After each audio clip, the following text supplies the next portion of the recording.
Coming to you from inside the suites at Globe Life Field, two Rangers broadcasters who come on your TVs every day of the season to talk about the Rangers.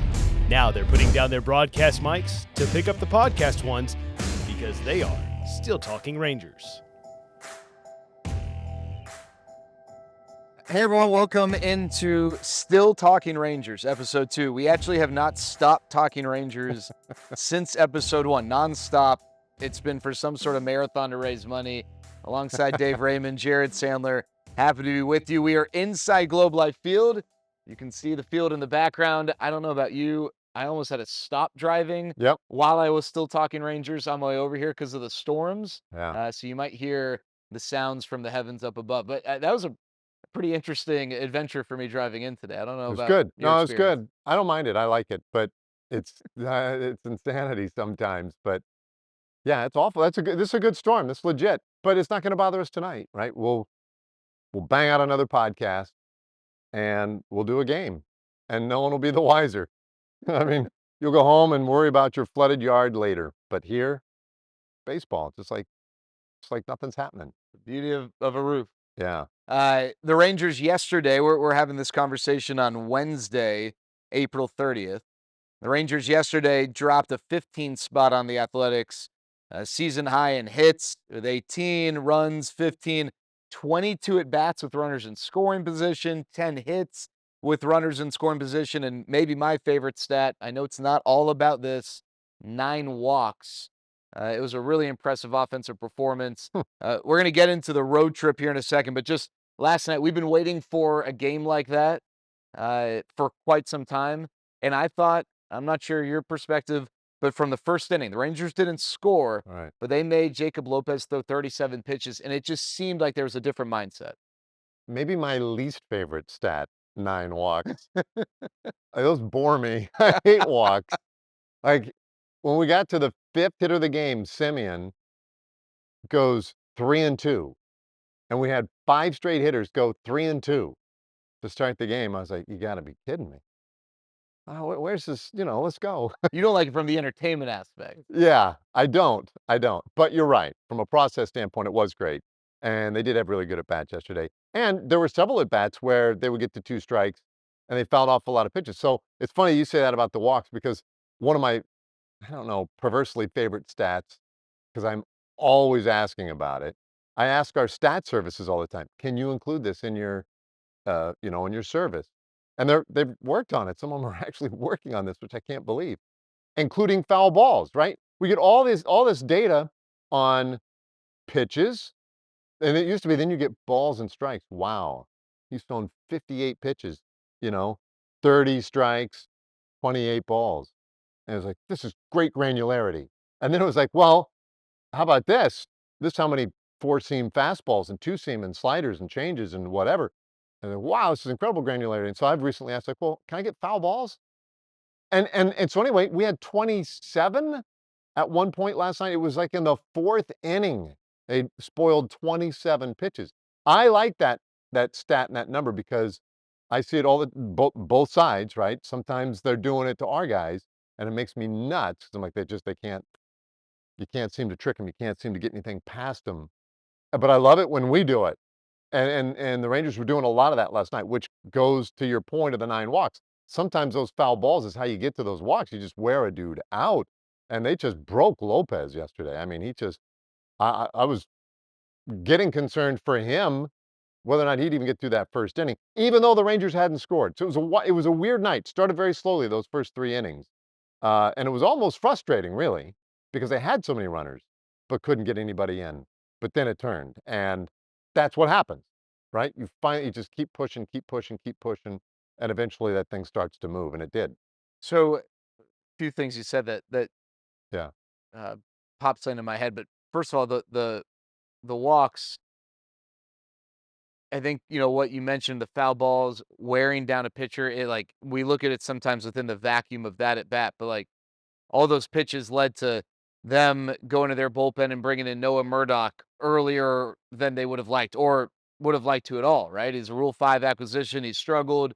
And the Rangers, unfortunately for Noah Murdoch, but fortunately for them, they They had 7 batters face him, all 7 reached in that 8-run 6th inning. But you force a pitcher like this is the 2023 team. We can talk about all these different elements of what made them so good, but to me, the lineup, what I loved about it was they might not get to you on a given night, but they're gonna sure as heck make sure that you don't pitch that extra inning, or you might come out an inning earlier than you'd expect because they're Right. gonna work you, and you get another crack at a different pitcher and maybe a lesser pitcher. I know sometimes nowadays the guys pitching the 7th, 8th, and 9th are nasty, and you don't have that great of a shot against them.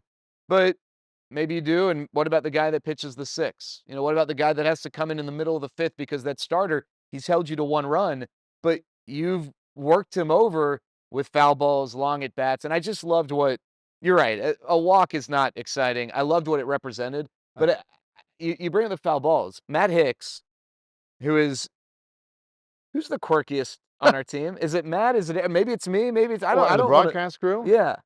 Is it Matt? I mean, he's quirky. I mean, Eric's pretty Eric's quirky. quirky. I mean, we're We're not all quirky. quirky, Yeah. yeah. So Matt is really not good at researching stuff on a computer in the middle of the game because Yeah. he like types and like Uh, but he is amazing at tracking different things as the game unfolds. Like he always it seems like he tracks pitch count, batter to right, batter, the count, like some of these things that when you're doing a lot of things on play by play, it's tough to, when you get like some first pitch at bats, it's tough to keep track of all this. One of the things he tracks first pitch strikes, and he does it by hand, even though there's an internet service right. that can do that for you That easily. it's everywhere. But he tracks 2 strike foul balls.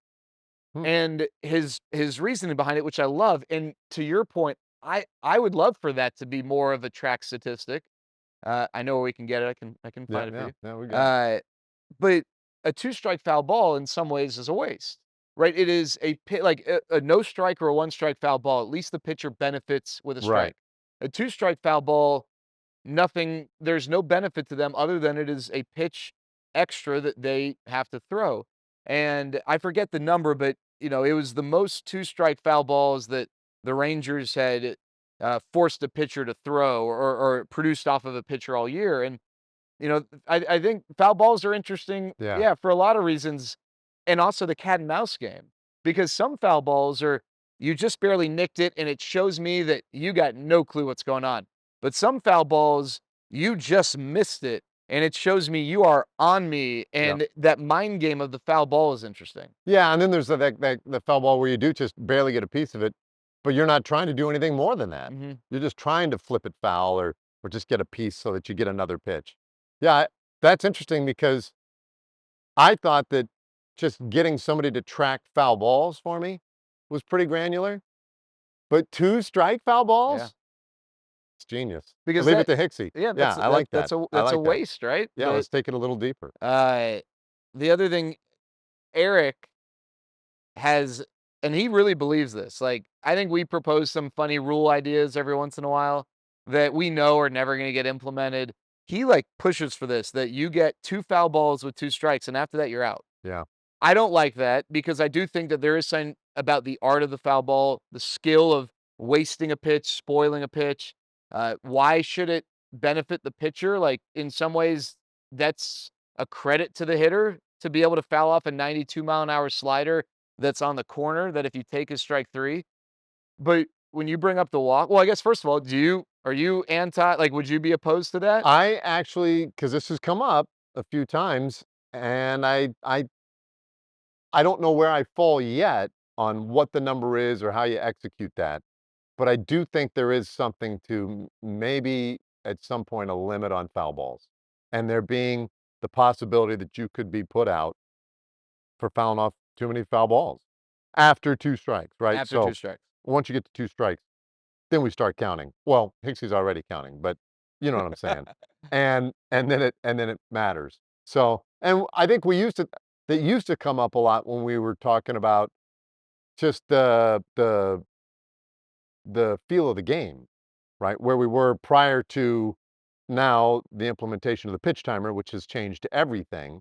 I think that's much less a concern, but still think when baseball examines what concerns they have, it's usually with regard to starting pitching, pitching in general, How can we preserve some of these guys? So there might be something with foul balls there. I don't know.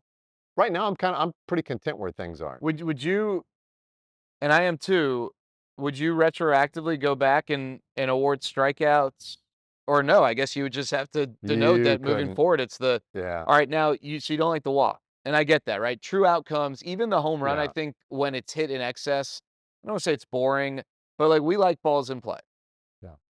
The walk is definitely not riveting, although the process of getting there can be exciting Can with be. the anticipation of each pitch, similar with a strikeout. In an alternate reality where we're creating our own version of the sport, would you do something differently instead of awarding a base on the fourth ball? Like a way to keep the engagement and eliminate the lack of excitement from a walk? So to like disincentivize the pitcher from nibbling, like make Yeah, it a or bigger yeah. reward for the hitter. Yeah, and like I'd even say like, yeah, sometimes they're nibbling, sometimes they just can't find the zone, right? Sure. But Yeah. yeah, just but to like keep the fans engaged so that you don't the reward for a fourth ball isn't some guy jogs up to first, right? Like with no action. Like does it I don't know. Like do you lose a defensive player for the fourth ball? You know, is there something that probably would never be implemented or considered, but like Yeah. a way to It's sidestep a the good question. Never thought about it. But it's a good question. go on the power play? Right, You lose right. So a now yeah. so like maybe for like the next hitter, right? You lose a defender, and then you would obviously get to choose which defender you're taking off, and it probably wouldn't be your catcher. Um, That would also be interesting and strategy. you couldn't allow the opposing team to make that call for you because they would choose your catcher. Uh, that's interesting. But it is, as you mentioned, because I never really thought about this, the 3 true outcomes, right? And we've heard a lot about this in recent years, but the strikeout, the walk, and the home run. It takes the defense out of the equation, right? That's why we call them true outcomes, because you can't defend, a walk. Your defense really doesn't do anything for a strikeout unless it's a drop third strike and your catcher has to complete it. That sort of is a thing. And then the home run over the fence, right? Well, you can't put a defender on the other side of the fence. So You can run through the fence though, right? yeah, well, yeah, Rodney McRae Rodney can, McRae, yeah. but, that's obscure reference. But so all of them are kind of boring in a way, right? The home run less boring, certainly, but yeah, kind of boring. Like I felt in 2019 when that was when the Twins and the Yankees, I think each hit over 300 home runs and home runs were an all-time high. Again, like, yes, the home run's more exciting than the walk or the strikeout, but like I remember going to a game growing up, and all I wanted was for the Rangers to hit a home run so I could see the fireworks, hear the natural theme Okay. song, and it wasn't a guarantee. And like when you're hitting 4 or 5 home runs a game between the 2 teams, it's like, I mean, it loses a little bit of its luster. It does, right? We can have too much of anything. And I think for a while this year, people were worried about the stolen base in that way. Whoa, wait a minute. Have we gone too far? Because the first 2, 3 weeks of the season, people were running like crazy. Um, but I do think the when they made the big adjustments with the pitch timer, the shifts, etcetera, the greatest part of that to me was now we're seeing shortstops making great defensive plays l like we used to enjoy shortstops doing. Second baseman, same thing, outfielders, because you weren't just positioned, clumped in an area where the guy's just gonna hit it to somebody right at him, because that's what we got with the shifts. So I thought that was maybe the greatest part of all those changes was we're seeing the athleticism again. And to me, I've said this for years. My favorite thing about baseball, I think it will always be my favorite thing, is when you see great defense. Teams that play great defense are a joy to watch. Seeing spectacular defensive plays are always just mind blowing. I'm thinking on that road trip in San Francisco when Garcia racing towards center field lunges out, makes a tumbling catch of a ball that number one, I wasn't real sure he was going to get to it, but he makes a great catch. And then, like only El Bombi can do, kind of rolls right back up onto his feet, turns, throws a strike to first base on the fly, not a hop, Yeah. on the fly to double off the runner who was Ramos, who was halfway to second base, who had an adventurous day on the base paths and ultimately won the game. But um, But, like, that's amazing. That was such a brilliant play. I love seeing that. That, to me, is so much more interesting and exciting to watch than somebody just swinging out of his shoes, and he's either gonna strike out or hit one over the fence. It's just not as entertaining to me. Uh, did you see Dalton Varsha's catch Yeah, last last night? night, Slipping on the track, kind of on his knees back. It was falling pretty, down, yeah. back to home plate. He's now basically face down, gets up on his right knee and right hand, reaches with his left arm behind his back. Again, he's facing the wall, and then turns over his shoulder to make the catch backhanded. Yeah. It's kind of like those old Unbelievable. football drills. I don't know if you ever did this, but they have the machine where that shoots the footballs, and like for receivers, they'd put you 10 yards away with your back to the machine, and they'd give you some sort of trigger. They'd clap or say turn, and you Oh, had to right, right. turn, find the ball, and catch it. Except he kind of did that, except it's a ball that's from up here, and he's not able to fully Right, turn. right. It was like yeah, that was something else. Uh, Andrelton Simmons made a comment. He was asked about the new defensive changes when they were made or implemented a few years ago. As a shortstop, what are your thoughts? And I think some people would figure that maybe these guys would say, "Well, I don't like it because, you know, I was in a position to make these plays Right. routinely." But he said, "No, I love it. Like I want to be an athlete. I find it more engaging for myself as a player Yeah. to be an athlete." I think Marcus Simeon has said similar things. And you said one of the things you love is defensive plays. I thought what you were going to say, and it fits in this category. Why do we, as broadcasters, love watching these guys play? Why do fans love watching these guys play or gals play, depending on the sport? We love watching athleticism. We love Yeah. watching them do things that we can't do. Or maybe we think we could try to, like a diving catch. Let's Maybe go we and just weren't given the yeah, opportunity to do it, yeah, Derek. exactly.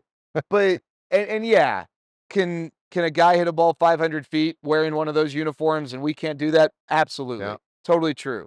But there is something that is more beer league softball about that you don't feel when a guy goes first to home on a double that was hit sharply down the line and he is flying like the wind around the bases. Yeah. Or a guy ranging up the middle to make a backhanded sliding grab, gets up and throw, like Yeah. I agree. I think the demonstration of athleticism in any of these sports is really what is like jaw dropping. Yep, I agree. So, I mean, it's like a long drive contest, right, in golf. It's great, right? You got these huge muscle-bound dudes. They get up there, they got the long equipment, and they're gonna just sit there and pound balls into the sky. You can appreciate that that's great, but there's a reason we don't just sit around on the couch on Sundays and watch long drive contests. And yet, on a Sunday, whether you're at a restaurant, in a clubhouse, in your own home, whatever, everybody gathers around to see the final round of the Masters or the US Open or just a random golf tournament because those guys are so much different than a specialist. You're watching guys excellent at putting, short game's great, they can pound it off the tee as well. So I just think that there's a little something to a guy or an athlete who can do all of it, not just a single skill like launching fly balls as far as you can to left field. Okay, Jared, Whataburger's Mushroom Swiss Burger is basically a mushroom lover's dream. 2 layers of perfectly grilled mushrooms, creamy au jus sauce, and cheese so melty it should have its own fan club. Try it before it's gone.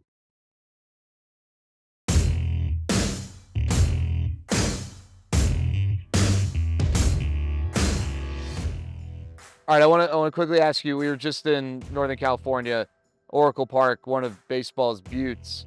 But then prior to that, we played at Sutter Health Park. Sutter Health Park. Yeah, I kept saying Sutter Park Health. I don't know why.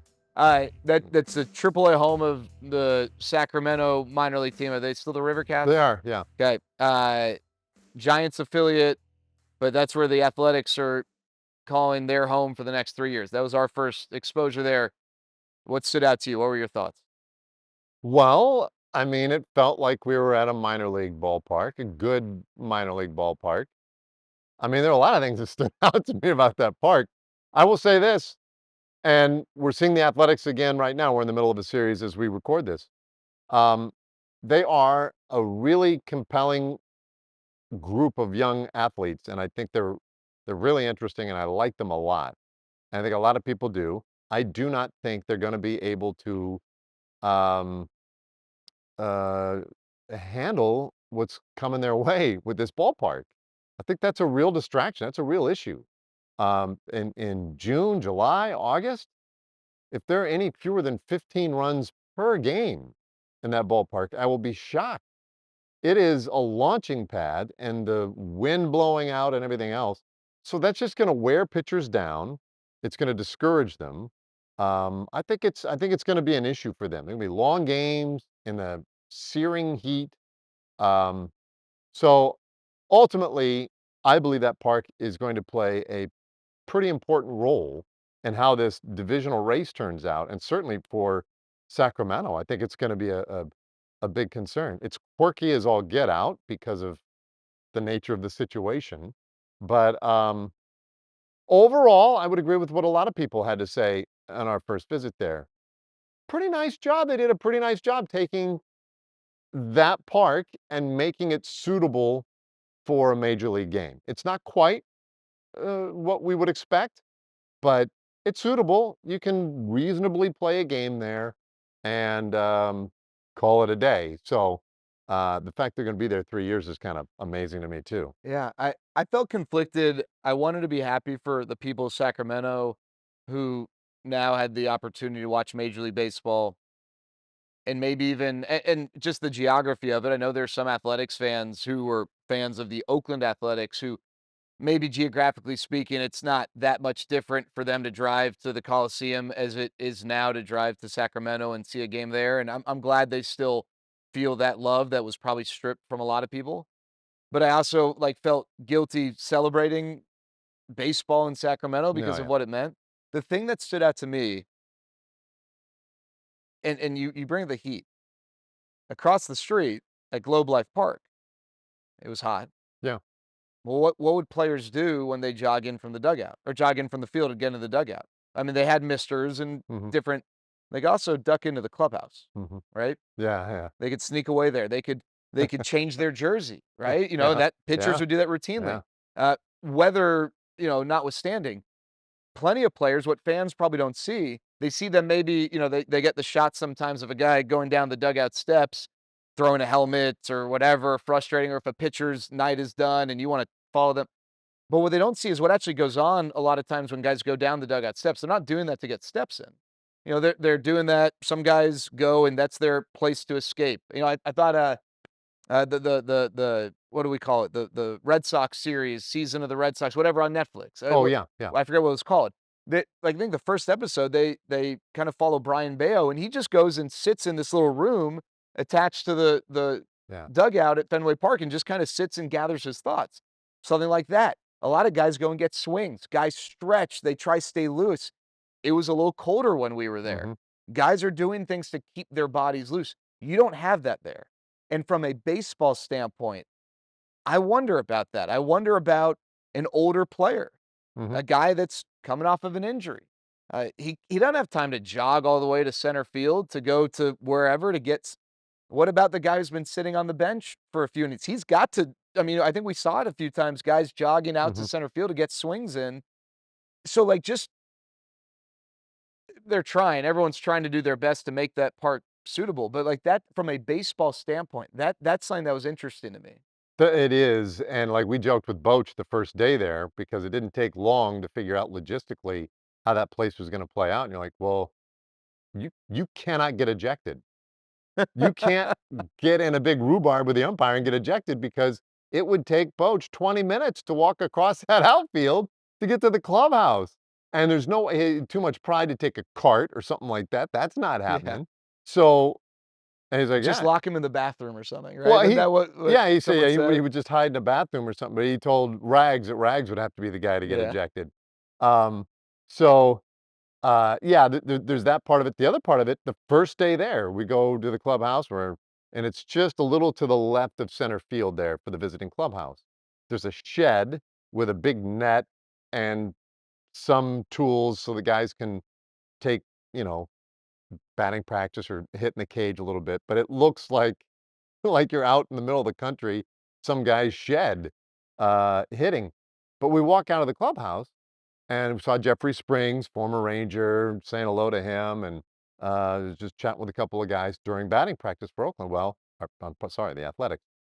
They're hitting missiles over the wall. Well, one or two go right over our heads and miss, and we chuckle about it. And then there was one that came really close. We're like, well, this is just insanity. I mean, these are rockets, and just one after another coming right where we're standing. And I'm gonna be interested to see somebody is going to get hit at some point this year. There's gonna be somebody back there just shooting the breeze, and they're gonna get smoked. That is not gonna be good. Like, that's bizarre Yeah. that that could even happen there. You walk along the left field or beyond left field in Surprise. You know, like, we have Yeah, to do that from the parking lot. yeah, They've got a net over there, so when guys yeah. are taking batting practice, if you look up, there are plenty of balls. They need Well, to do maybe something. that's what they'll do. Yeah, They they need to need to do do something. something. No, you're Yeah. right. I actually got smoked by a ball walking. So, like, we also have to walk. I mean, you can either take the long way, or I just, after the first Right. day, I was like, screw it. I'd walk along the warning track, Yeah. which is permissible given the circumstances, and was making sure I didn't get hit. But then I thought I had dodged, the minefield. I take one step into the dugout, and some guy on the Athletics made a horrible throw to first, and look out, whatever. Ball smokes me in the back. But that's just because they don't have Ron Washington to coach the infielders anymore. I don't think that has anything to do with Yeah. Sacramento. Yeah, exactly. Uh, we both spent some time doing minor league baseball. Was there a minor league park that you still like think about? Like, man, I love that place. That was cool. It was charming. I loved getting to see it or Mm. experience it or call games from there. Yeah, there are a number of places that stand out over the years. Of course, so many I did a lot of years in the minor leagues, but, there was one in Asheville, North Carolina, where the Asheville Tourists played, and that's where famously the, Babe Ruth bellyache heard round the world, I don't know if you know that story, occurred. He had too many hot dogs. I can't remember if it was, like, on a dare or something, but he ate, like, a dozen hot dogs and made himself kinda sick, and they popped him on a train and started sending him back. They were just kinda, like, barnstorming or They something, put him on a train. and they That's put him on a amazing. train and sent him out to get healthy or whatever, get medical help or something, but it was forever known as the bellyache heard around the world. Happened there, but the field is gorgeous. You're, like, um, in the Blue Ridge Mountains, and the ballpark's just carved at the base of this hill into all this foliage. And so the acoustics is an amazing thing when you're in the minor leagues, right? Because old ballparks that are maybe mostly wooden grandstands and stuff, the way the crack of the bat plays in an old wooden stadium is just, I mean, it is delicious. And this place was wooded beyond that, so it just was a gorgeous sound. Like, I mean, I just love even sitting here and in this ballpark and hearing the crack of the bat back there. But um, so that place really stood out to me. There was a place in, Washington, and this is way, way, way back in Hoquiam, Washington. Where? It was Hoquiam. Oh, I've never heard of Yeah, Hoquiam. it was, uh, again, all wooden grandstand. I mean, every single thing was wood, and it just sounded so beautiful there. So those are the little ones that I remember. I mean, there's some historic places like Luther Williams Field in Macon, Georgia, and stuff like that. But yeah, I always liked the ones basically it sounded great, right? Maybe that was the radio announcer in me at the Yeah, no, time. that's interesting. Yeah. You? Uh, so you were in the dugout when we were talking to Bobby Wilson about this. I don't think so. Okay, so when I was in the Pioneer League, I was calling games for the Great Falls Voyagers. It was a White Sox affiliate. There were two teams in Utah. When I was in the league, one of the Utah teams was the Orem Owls, and they played at Utah Valley State or Utah State, but they used to play in Provo. And when Bobby, Dismissive. what's that? A little dismissive, Sorry, but yeah, go ahead. whatever. Uh, they're not. It's not Utah State. I think it was like whatever it Yeah, was. yeah, you don't care. What? That's what Yeah. you're saying. When Bobby, who came up through the Angels system, and they're in that Yeah. club is an Angels affiliate, came up. They were in Provo, and they played at BYU, which BYU's baseball field might have the most beautiful backdrop, these snow-capped mountains. I mean, Yeah. you feel like you're in like a Lord of the Rings movie or something. Uh, But the other Utah team, the Ogden Raptors, they were a Dodgers affiliate. It didn't necessarily have from foul pole to foul pole that backdrop, but in left field, they have this snow-capped mountain range, and it's the same. It's the Paramount Mountains, the Oh, Paramount Pictures, the really? logo. Yeah. It is those or that mountain peak, and Oh, so that wow. was I always thought that was kind of cool. Yeah. I and I think about like the food at some of these ballparks. Yeah. Fort Wayne, the tin caps. I guess Fort Wayne or Indiana is like apple country or a big so they had a lot of like apple related items that were some traditional, some not traditional. Billings, Montana, the Billings Mustangs, they had the Stang Burger, which to me is still the single best concession item I've had that's not like some super tricked up, like Horse meat? it was not horse No? meat. Okay. A flat top burger, brisket, cheese, barbecue sauce on 2 pieces of Texas toast, and Hey. it just, like, melted in your mouth. It was awesome. So I think about that place. So when I started in the minor leagues, my first 4 years was in an independent league. And for some reason, I can't fully explain this. It might have been my age at the time, I'm not real sure. But I felt like not only was it appropriate, it was probably just good reporting to drink some of the local fare during the Yeah, broadcast yeah. and report to them. So Bend, Oregon, Vince Skinner Stadium, the sunset over the left field wall, and they built a big structure out there, just a couple of dark sheets, so that when the sun set, it would mostly obscure the sun from the hitters. And sometimes they would just pause the game for 10, 20 minutes uh, until the sun went away, and then they would play. But they had 23 beers on tap at this ballpark when I was there. And You tried them all. and so I was like, this is unbelievable. And they were great. This was like in that microbrewery explosion that was Mhm. happening. And so they had all of them. And it was just so spectacular. And I would drink a lot of them. And I have no, and it took me, this is probably why I spent so many years in the minor league. Like, you're probably not producing a whole lot of great tape. But maybe you Uh, are. Maybe that was your best date. if I still had those tapes, I'd we could love to go back and listen. find out, but they all got stolen.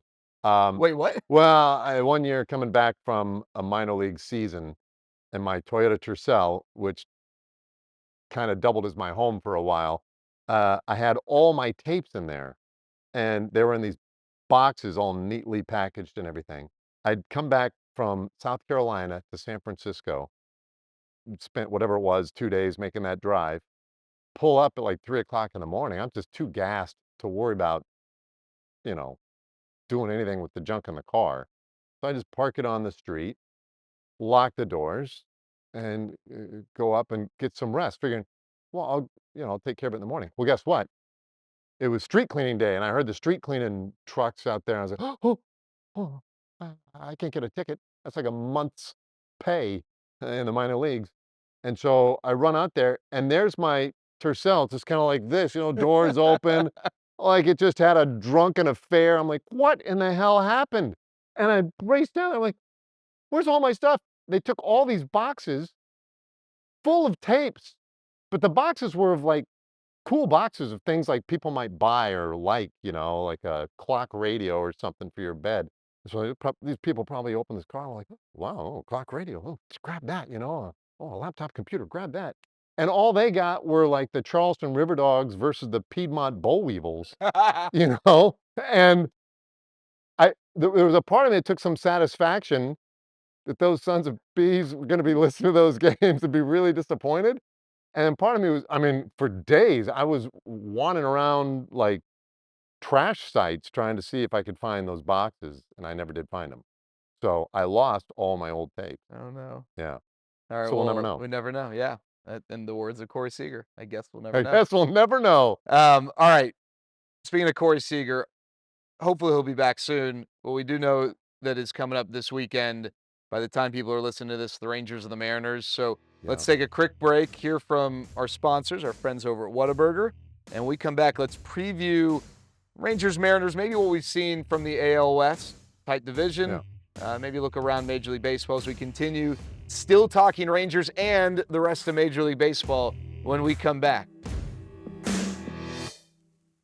If you love banana pudding, you've got to try Whataburger's Banana Pudding Shake. Back, but for a limited time only.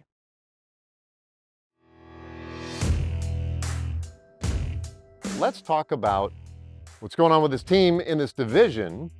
The American League West, pretty tightly bunched. And as we're recording this, Rangers are about to wrap up a series with the Athletics and then welcome in Seattle. And Seattle right now has taken over the lead in the division. They seem to be the class of the division, so to say. 17-12 as of today. And what I think is interesting about them is that it feels different than in recent years. Yes, their pitching's good, although I don't think they've performed quite the same level that they have in recent years. That offense is kind of scaring me a little bit. Yeah. They're hitting the ball. So the general sentiment about the Mariners this offseason was pitching's great, but no, they didn't do enough to help their lineup. Their lineup wasn't good last year. It was inconsistent. How can you expect to roll out the same thing and for it to get better? Well, I thought it was odd that people were dismissing the Mariners because their pitching is so good, and you're not asking guys to have career years offensively. You're just asking some guys to be better than they were the year before, which in a lot of cases was worse than what they typically were. Let's take former Ranger Mitch Garver. Yeah. Mitch Yeah. Garver had a really, really poor 2024. Now, he is not a relied upon everyday player for them. He mainly plays right now against lefties, but lefties are going to, start, I don't know, 60 of 162 game, whatever. Well, even if Mitch is a 220 hitter with more slug, that is going to be better than what he gave you last year. Julio Rodriguez got off to a horrible start last year. You're not asking him to be an MVP, but just can you be a little better? They've got Randy Arozarena now for a full year, right? And who knows how it's going to play out? I mean, Jorge Polanco has been awesome for them to start the year. He's hitting a home run every night, it seems. Cal Raleigh is not slowing down. But they don't need to have a great lineup to be a really scary team. They just need to have a league average lineup. And that's probably a playoff team if their pitching does 90% of what you'd expect. But right now, to your point, their lineup's better than average. It's one of the best lineups sure. in baseball so far. Yeah, because of Polanco, Mm-hmm. who's out of his mind and coming in hot. So that's going to be something. I'll be really interested to see how the Rangers approach him. And then the big dumper, Cal Raleigh, best nickname in baseball. Best nickname. We We need more nicknames. We need to make nicknames great again. Yes, we do. There's no doubt. Well, he's got 10 bombs. Seems that the Rangers, how do I say this? Opposing catchers against the Rangers, that might just be the worst mix of all. I don't know what it is. Guys like Langoliers or Cal Raleigh or others. Darno last year on Sunday Night Darno. Baseball, or maybe not Sunday Night Baseball, No, but I think it was. 3 home runs, Yeah, right? yeah. It's just been a mess. Yeah. Anyway, that lineup's good, and the pitching's really good, and I'm with you, and I think you're kind of tapping into something sort of important, talking about last year's Mariners. Came very close, just as they had the year before and the year before, right? They've been, like, they're right there every year because their pitching is so good. And they have to play a lot of really close, low-scoring games, and there's a ton of frustration over the last couple of years over the fact that they can't score and they can't be better offensively and blah, blah, blah, blah, blah. Uh-oh, does that sound familiar? Like, that's what the Rangers are dealing with or have been dealing with this year. But to your point, that's okay. That's way better than the inverse of that, which is you score a ton of runs, but you just don't even know if you're going to have pitching tonight. I have thoroughly enjoyed the games this year for the Rangers, even though there have been some frustrating losses, no question about that. But they are in every one of them. And so even in the ninth inning of a game where it's felt hopeless all night, you literally have to get one guy on base. And then who knows? An El Bombi swing doesn't really matter. Whatever, it could happen. So I think that's a much better place to approach the game. And the Mariners are better offensively. You mentioned Rodriguez last year. Julio started off poorly, finished strong. And partly the Edgar Martinez switch when he came in to take over as hitting coach for the last 38 games, something clicked. And I think when you're the Mariners, you're saying like, okay, if if if what we feel like we saw was real, and we've eliminated whatever it was that was holding him back now, then let's pencil Julio Rodriguez in for a little more of this year, right? Let's imagine Garver's going to be better than he was last year. That's going to be easy for him to do. I don't think anyone would have expected Polanco to be Yeah, producing the way he's producing, and they should just enjoy it while they're getting it. I don't know if that's going to last all year long. Maybe that's it fair. will. I don't No, know, no, that's fair. but it's probably not.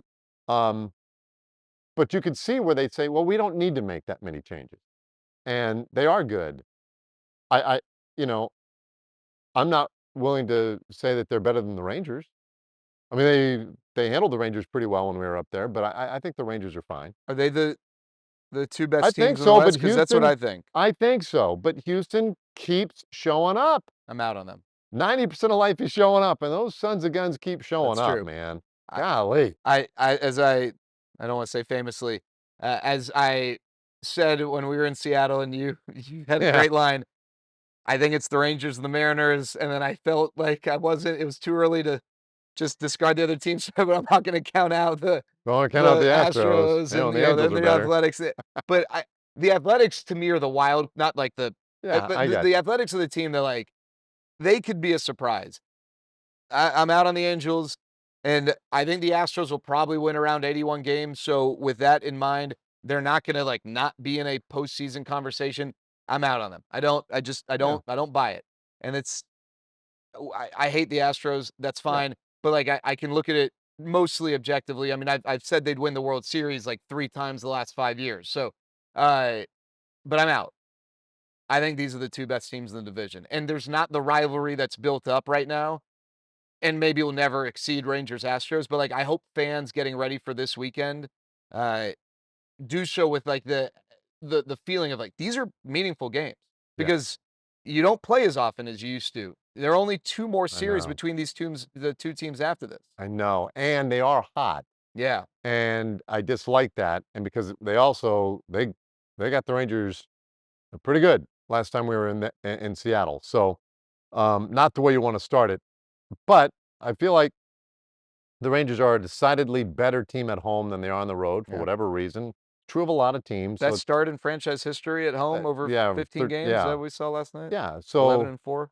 like, this is a really good team at home, and they're gonna have to lean in on that. These are it's hard to have super meaningful games at the end of April and the beginning of May, but they're big games. And I think because of what you're saying, you don't play 19 anymore head to head. Um, so you gotta take advantage of the games when you get them. Rangers are also in a tough stretch right now, right?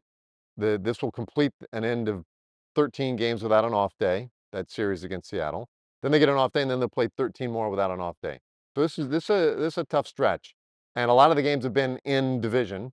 So And the Mariners are going to enter this series coming off of an off day, so yeah, their bullpen reset, ready to go. yeah. So the couple games against the Athletics to wrap up that series are going to be kind of critical for the Rangers to make sure they keep everything in order. I think Dane Dunning's effort the other night after DeGrom was Helpful, huge, yeah. right?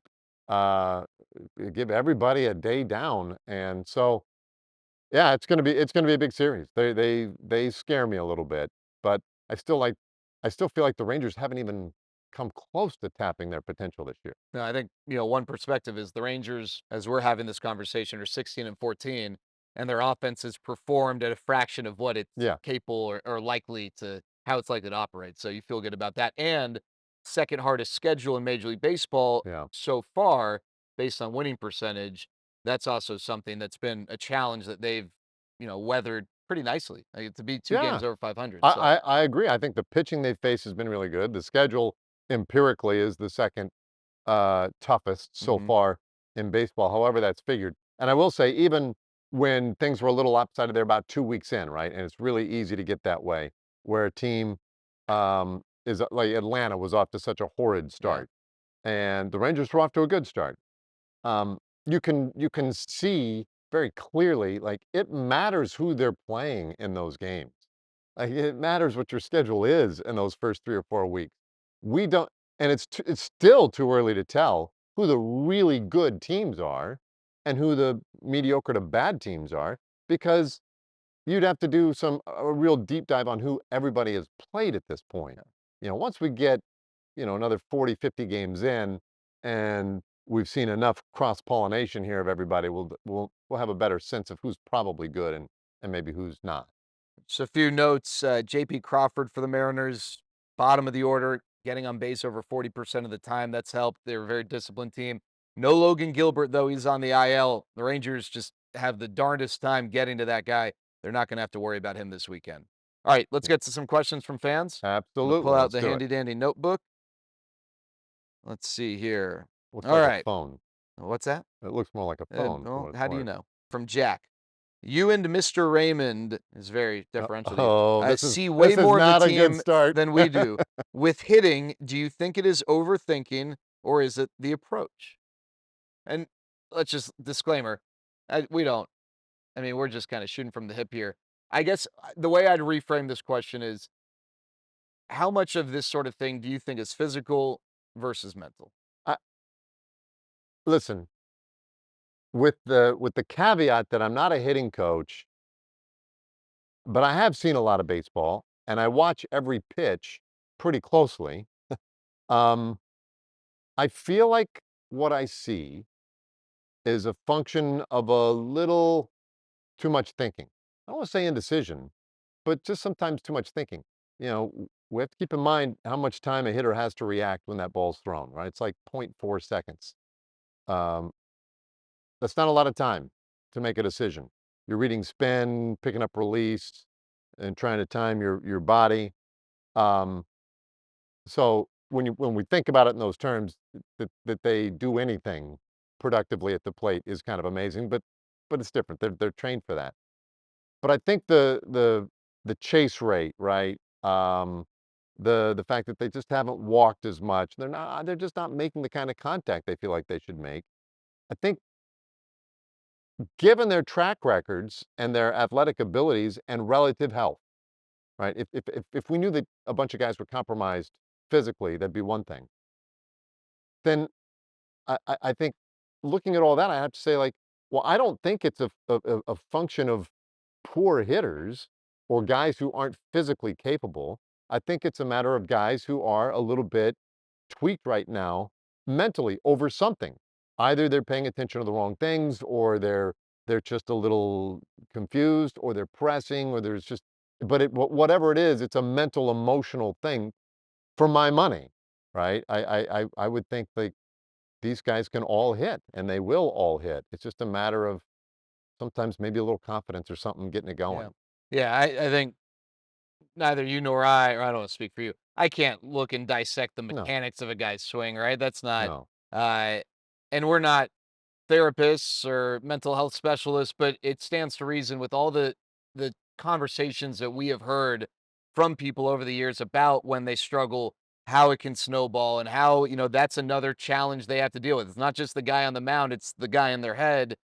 I wonder what putting up a 15 spot last night can do just to take a little pressure off, to change the conversation for a day. They're not showing up to the park today. Oh gosh, is today, are we going to finally score some runs? It just alleviates it a little bit. And then I wonder about just hitting a reset button mentally. It's like when you've been using your computer's been on for 7 straight days, you've been opening up a lot of programs, and you just, if you restart it and you wipe it, it starts to operate a little quicker. Yeah. I wonder about that. Can I confuse it a little bit more Yeah, though? please do. Because I will say too, guys are really cool with us, right? Coaches, players, and they help us understand a little bit of what they're working on or going through. Um, and so I feel like you say, the guy in the head, um, there sometimes is a physical part of it, right? Maybe a guy's literally his spine tilt is a little too forward, which causes the rotational aspect of the swing to be such that he's created